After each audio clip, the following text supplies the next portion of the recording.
হামের উপসর্গে সিলেট, কক্সবাজার ও বরিশালে ৫ জনের মৃত্যু হয়েছে। গত ২৪ ঘন্টায় চিকিৎসাধীন অবস্থায় মারা যায় তারা। এর মধ্যে সিলেটে মারা গেছে ২ জন, কক্সবাজারে ২ জন এবং বরিশালে হামের উপসর্গে এক শিশুর মৃত্যু হয়েছে। হাসপাতালগুলোতেও কমছে না রোগীর চাপ। চিকিৎসকরা জানান, হামে শিশু ছাড়াও সম্প্রতি বয়স্করা আক্রান্ত হচ্ছেন।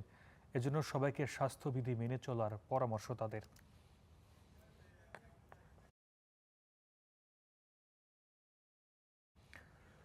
সিলেটের হাম পরিস্থিতির সবশেষ খবর জানাতে আমাদের সঙ্গে যুক্ত হচ্ছেন সহকর্মী ইয়াহিয়া মারুফ। মারুফ, হামে সিলেটে আজও 2 শিশুর মৃত্যু হয়েছে। সংক্রমণ রোধে কি পদক্ষেপ নেওয়া হয়েছে, বিস্তারিত জানাবেন। আপনি যেটা বলছিলেন যে গত ২৪ ঘন্টায় স্বাস্থ্য অধিদপ্তরের হিসেব অনুযায়ী ২ জন মারা গেছেন, কিন্তু এরপরেও আরেকজন মারা গেছেন, যেটার হিসাব আগামীকালকের স্বাস্থ্য অধিদপ্তরের রিপোর্টে আসবে। অর্থাৎ ইতিমধ্যে ৩ জন মারা গেছেন এবং সিলেট বিভাগে সবকিছু মিলিয়ে সব মিলিয়ে হচ্ছে ২৭ জন মারা গেছেন বলে আমরা নিশ্চিত হয়েছি হামের উপসর্গ নিয়ে। এছাড়া গতকালকের আর আজকের পরিসংখ্যান বললেই আপনি বুঝতে পারবেন যে আসলে সিলেট বিভাগের হামের প্রকোপটা কেমন বেড়েছে। গতকালকে ২৯ জন রোগী ভর্তি হয়েছিলেন সিলেট বিভাগের সবগুলো হাসপাতাল মিলিয়ে, সেটা কিন্তু আজকে ১২২ জনে গিয়ে দাঁড়িয়েছে। অর্থাৎ ৪ গুণ বেড়েছে রোগীর সংখ্যা।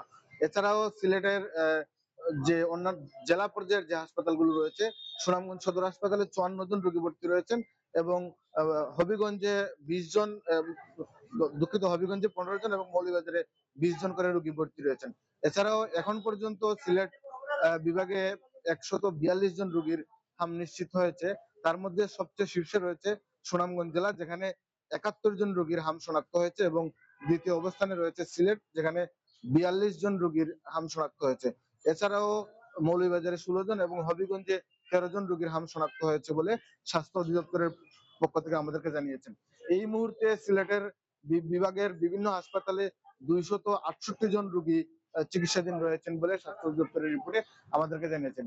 হামের বৃদ্ধি পাওয়ার যে কারণটা আমাদেরকে চিকিৎসকরা জানিয়েছেন, সেটি হচ্ছে যে টিকা না দেওয়া এবং এই যে সময়ের বিশেষ করে যেসব শিশুরা মারা গেছেন তাদের অনেকেরই এরকম বয়স, যার টিকা দেওয়ার মতো বয়স এখনো হয়নি। এর মধ্যেই আক্রান্ত হওয়ার ফলে এই তাদেরকে বাঁচানো যায়নি, এইরকম আমাদেরকে চিকিৎসকরা জানিয়েছেন। এই ছিল আমার কাছে সিলেক্ট থেকে সবশেষ। মারুফ, হামে বড়রাও আক্রান্ত হচ্ছে। আপনি সংবাদ সংগ্রহে যাওয়ার সময় নিজের স্বাস্থ্য সুরক্ষা নিশ্চিত করবেন। ধন্যবাদ।